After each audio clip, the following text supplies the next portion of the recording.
Hi students, hope everyone is fine and safe. It gives me immense pleasure to welcome you all to my new video, and today's video is about how to prepare embedded and real-time systems for Anna University exam January 2022. And we all know that the date of the exam is 18th February 2022. In this video, we're going to see how to prepare this particular subject, what are the key areas you have to concentrate, and we're going to see unit-wise discussion, important question discussion, and question paper discussion. So come, let's watch the video. So first we'll start with the unit-wise discussion. And before going to this unit-wise discussion, I have already said this particular semester is very, very important for your career. So a lot of MNC drives are going to happen. So இந்த result வந்து பாத்தீங்கன்னா ரொம்ப ரொம்ப முக்கியம் உனக்கு. So ரொம்ப concentrate பண்ணி படிங்க இந்த செமஸ்டர்ல. And as I said, இந்த செமஸ்டர்ல வந்து பாத்தீங்கன்னா இந்த subject embedded and real time system is very easiest subject. So இப்போ வந்து பாத்தீங்க அப்படின்னா RF and microwave engineering, antenna and microwave engineering, அப்படி இல்லைன்னா வந்து பாத்தீங்கன்னா OCN இந்த சப்ஜெக்ட் கூட எல்லாம் கம்பேர் பண்ணும்போது this is very simplest subject. ரொம்ப ஈஸியா நீ படிக்க முடியும். ஒரு யூனிட்லயும் பாத்தீங்கன்னா நான் சொல்ற அந்த 4 क्वेश्चंस நீங்க கான்சன்ட்ரேட் பண்ணாவே ஈஸியா நீங்க வந்து கிளியர் பண்ண முடியும் இந்த சப்ஜெக்ட் பொறுத்த வரைக்கும். And similarly இந்த சப்ஜெக்ட்ல வந்து பாத்தீங்க அப்படின்னா ஒரே ஒரு கீ ஏரியாஸ் என்ன அப்படின்னு பாத்தீங்க அப்படின்னா யூனிட் 5 வந்து நீங்க நிறைய கான்சென்ட்ரேட் பண்ணுங்க. ஏன்னா யூனிட் 5 வந்து ரொம்ப வாஸ்ட். போன சிலபஸ்ல வந்து 2 யூனிட் வந்து இதுல வந்து 5th யூனிட்டா கம்பைன் பண்ணிருக்காங்க. சோ நிறைய क्वेश्चंस இருக்கு.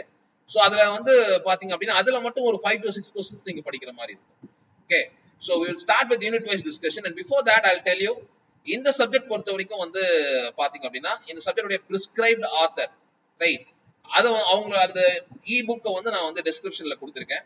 So you can download that particular book. Notes இல்லனா கூட அந்த புக் வச்சு உங்களால படிக்க முடியும். And similarly வந்து பாத்தீங்கன்னா last 5 to 6 years of question paper, embedded and real time question paper எடுத்திருக்கேன். அதையும் வந்து descriptionல நான் வந்து கொடுத்திருக்கேன். So இந்த மாதிரி தியரி சப்ஜெக்ட் வந்து பாத்தீங்கன்னா நீங்க 2 மார்க்ஸ் ரொம்ப ஸ்ட்ரெயின் பண்ணி படிக்கணும்னு அவசியம் இல்ல. இப்போ நான் கொடுத்திருக்க அந்த 6 to 7 years question இருக்கும் அதுல கண்டிப்பா. So அந்த question paperல இருக்கிற 2 மார்க்ஸ் நீங்க கான்சன்ட்ரேட் பண்ணாவே more than 8 question கன்ஃபார்மா உங்களால யுனிவர்சிட்டி எழுத முடியும். Right. So we will start with unit wise discussion.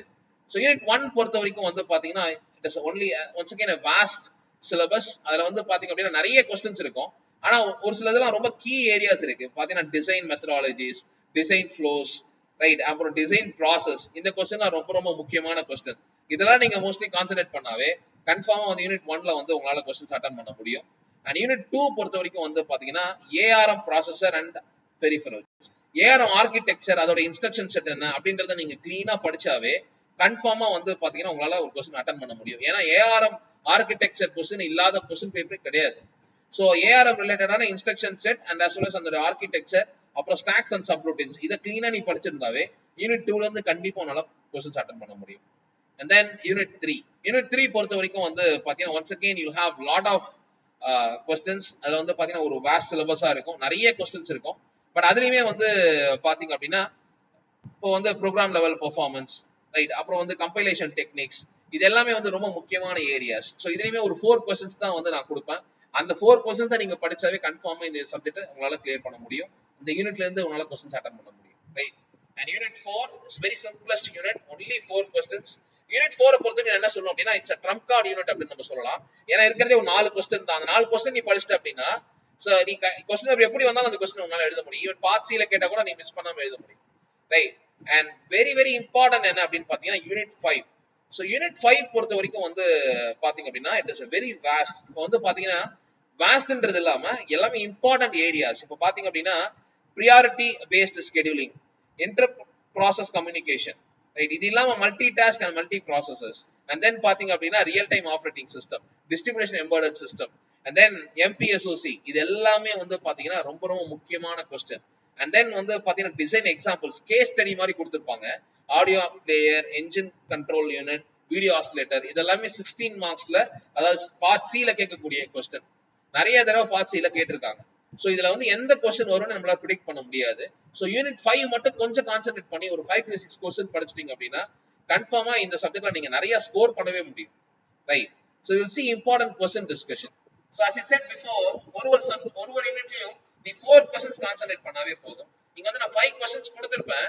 But ஆனா இதுல வந்து பாத்தீங்கன்னா இந்த ஃபர்ஸ்ட் 3 questions நீங்க தெளிவா படிச்சிருந்தீங்கனாவே கண்டிப்பா வந்து உங்களால क्वेश्चन அட்டெண்ட் பண்ண முடியும் எம்பெடட்ல. But design process and challenges of embedded system, second question வந்து பாத்தீங்கன்னா model train controller, and third question வந்து பாத்தீங்கன்னா design methodologies and design flow. And don't confuse with design process and design methodology. Design methodology என்னென்ன method design பண்ணலாம் அப்படின்னு இருக்கும். Design ப்ராசஸ்ல what are the different process involve in design அப்படின்னு இருக்கும். Right, நிறைய ஸ்டூடெண்ட்ஸ் வந்து அந்த கொஸ்டின்ஸை மாத்தி எழுதிடுறாங்க. ரைட், ஸோ இப்போ இந்த 3 கொஸ்டின் தான் வந்து ரொம்ப முக்கியமான கொஸ்டின் யூனிட் 1ல. இதை நீங்க வந்து நல்லா படிச்சுட்டாவே கன்ஃபார்மா நீங்க வந்து யூனிட் 1ல கொஸ்டின் அட்டன் பண்ண முடியும். ரைட், ப்ரொவைடட் இல்ல சார் பார்ட் சில கேட்டா கூட மேனேஜ் பண்ணணும் அப்படின்னா இது எல்லாமே கூட இம்பார்ட்டன்ட் ஏரியாஸ் தான். இப்போ வந்து பாத்தீங்க அப்படின்னா முன்னாடி சிலபஸ்ல வேற யூனிட்ல இருந்து இதெல்லாம் வந்து அட்டாச் பண்ணிருக்காங்க. இப்போ quality insurance techniques and as well as memory devices and virtual memory components, இதெல்லாமே important questions. But as I said before, first 3 questions is more than enough for unit 1. Right, and unit 2 பொறுத்த வரைக்கும் பாத்தீங்க அப்படின்னா as I said நிறைய questions இருந்தா கூட நீங்க இந்த ARM ப்ராசஸர் ரிலேட்டடான இருக்கிற கொஸ்டின்ஸை மட்டும் கான்சென்ட்ரேட் பண்ணாவே கண்டிப்பா உங்களால ஒரு கொஸ்டின் அட்டெண்ட் பண்ண முடியும். You can see here operation of ARM processor, stacks and subroutines of ARM processor. இது நிறைய தடவை ரிப்பீட் ஆன கொஸ்டின். இது இல்லாம வந்து பாத்தீங்க அப்படின்னா LPC 214X architecture and ARM Cortex architecture இதுவுமே நிறைய தடவை கேட்டிருக்காங்க. அண்ட் UART கொஸ்டினும் வந்து பாத்தீங்க அப்படின்னா நிறைய தடவை கேட்டிருக்காங்க.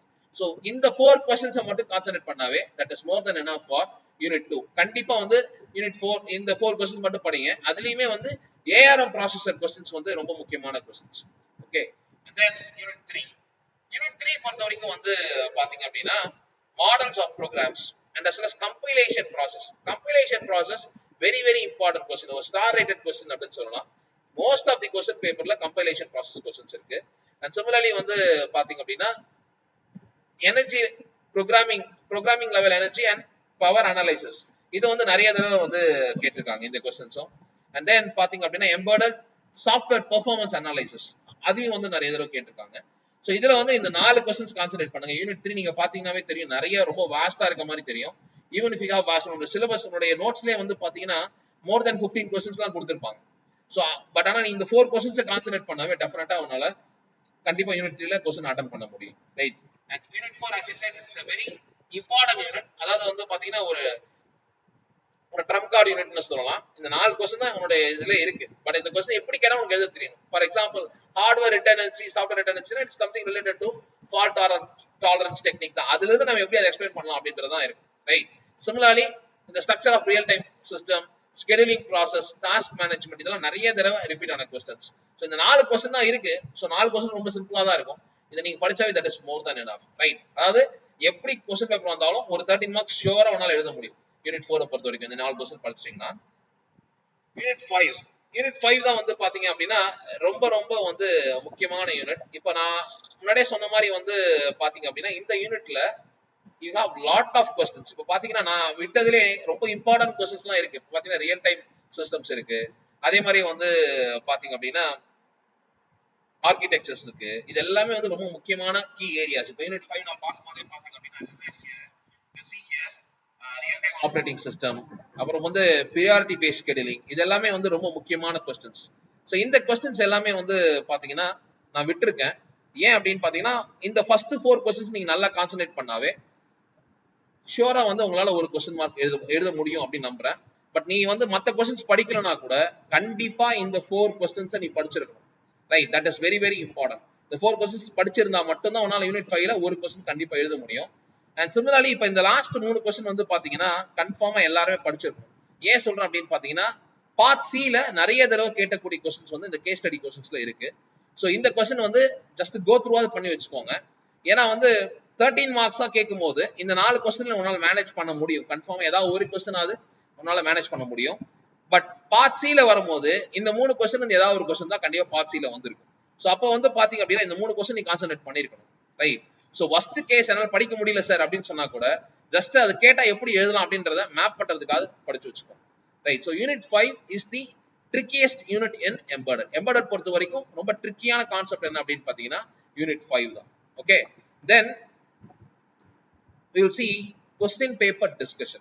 So question paper discussion, as I said before, 2 marks பொறுத்தவரை நீ கவலை பண்ணணும் தேவையில்லை. I given more than 5 to 6 years question paper.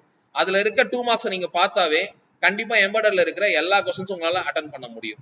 Right, ஏன்னா வந்து எல்லாமே தியரி கொஸ்டின்ஸ் தான், டைரக்ட் கொஸ்டின்ஸ் தான் இருக்கும். ரொம்ப சிம்பிளான கொஸ்டின்ஸ் தான் இருக்கும். You can see here need for microprocessor, ART Cortex ப்ராசஸரோடைய 3 டிஃப்ரெண்ட் ப்ரொஃபைல்ஸ் கேட்டிருக்காங்க. இது எல்லாமே நீ 13 மார்க்ஸ்ல படிச்சிருப்ப. And you can see all are direct questions. இதுல வந்து ட்விஸ்ட் பண்ணி கேட்கறதுக்குலாம் வாய்ப்புன்றது ரொம்ப கம்மியா இருக்கும். Right. Similarly part B, as I said, part பிலயே வந்து பாத்தீங்கன்னா இந்த ஸ்பிளிட் அப் கேட்கறதுலாம் இருக்கவே இருக்காது. டைரக்ட் 13 மார்க் கொஸ்டின்ஸ் தான் இருக்கும். அதுலயும் மோஸ்ட்லி இந்த கொஸ்டின் நீ படிச்சாவே போதும் அப்படின்ற கொஸ்டின்ஸ் தான் இருக்கு. பாத்தீங்கன்னா ஃபர்ஸ்ட் யூனிட் பொறுத்த வரைக்கும் மாடர்ன் ட்ரெயின் கண்ட்ரோலர், ரைட், நம்ம சொன்ன கொஸ்டின்ஸ் தான். And you can see design methodology 13 marks டைரக்டா கேட்டிருப்பாங்க. அண்ட் சிமிலர்லி யூனிட் 2 பொறுத்த வரைக்கும் ARM instruction set and as well as வந்து பாத்தீங்கன்னா stacks routines of ARM processor கேட்டிருக்காங்க. And similarly third unit compilation process and program level energy power analysis and optimization கேட்டிருப்பாங்க. And 14th question பாத்தீங்க அப்படின்னா you can see here hardware redundancy கேட்டிருக்காங்க. அந்த fault tolerance டெக்னிக்கை கொஞ்சம் எலாபரேட் பண்ணி நீ எழுத வேண்டியது இருக்கும். அண்ட் தென் அதுல ஆப்ஷன் என்ன பாத்தீங்கன்னா real time system, you can see here structure of real time system கேட்டிருக்காங்க. அதான் சொன்ன அந்த 4 கொஸ்டின் நீ படிச்சிருந்தீங்கனாவே டெஃபினட்டா 14th கொஸ்டின் உங்களால எழுத முடியும்.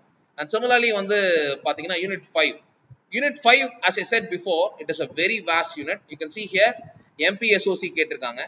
அண்ட் சிமிலர்லி வந்து பாத்தீங்கன்னா distributed embedded system and architecture of distributed embedded system கேட்டிருக்காங்க. அதனால சொன்னேன் அந்த ஃபர்ஸ்ட் 4 கொஸ்டின்ஸ் படிச்சீங்கன்னா இந்த பார்ட் பி ல இருக்க கொஸ்டின் கண்டிப்பா ஒரு கொஸ்டினாவது உங்களால எழுத முடியும். ஏன்னா நான் அவ்வளவு கொஸ்டின்ஸ் எலிமினேட் பண்ணியிருந்தா கூட நிறைய தடவை ரிப்பீட் ஆன கொஸ்டின்ஸ் தான் எடுத்திருக்கேன். அப்ப அந்த 4 கொஸ்டின் நீங்க படிச்சிருந்தா கண்டிப்பா ஒரு கொஸ்டின் எழுத முடியும். ரைட். இப்போ பார்ட் சி பாத்தீங்க அப்படின்னா you can see here problem மாதிரி கேட்டிருக்காங்க. ARM ப்ராசஸருடைய ப்ராப்ளம் மாதிரி கேட்டிருக்காங்க. ரைட். சோ அப்ப இந்த கொஸ்டின் வந்து நீ ப்ரிப்பேர் பண்ணியிருந்தா தான் உன்னால எழுத முடியும். அப்படி இல்லைன்னா செகண்ட் பாத்தீங்க அப்படின்னா வீடியோ ஆக்சிலரேட்டர் கேட்டிருக்காங்க. இதுதான் சொன்னேன் யூனிட் 5ல வீடியோ ஆக்சிலரேட்டர், டிஜிட்டல் கேமரா, அப்படி இல்லைன்னா என்ஜின். இந்த கொஸ்டின்ல இருந்து கண்டிப்பா கேஸ் ஸ்டடி வரும் அப்படின்னு சொல்லியிருக்கேன். ரைட்டா? சோ அந்த 3 கேஸ் ஸ்டடி கன்ஃபார்மா படிச்சு வச்சுக்கோங்க. கண்டிப்பா பார்ட் சில உங்களுக்கு வந்து யூஸ் ஆகும். Right. So very simplest subject தான் இது. சோ நான் சொல்ற அந்த 4-5 கொஸ்டின்ஸ் நீங்க படிச்சிருந்தாவே definitely you can clear this particular paper. Okay, so I believe this video will be very useful for you. All the very best, my dear students. Thank you. Thank you students, thank you for watching. கண்டிப்பா இந்த video உங்களுக்கு எல்லாருக்கும் ரொம்ப யூஸ்ஃபுல்லா இருக்கும் நம்புறேன். Subscribe Passionate Professor and keep learning. Thank you very much.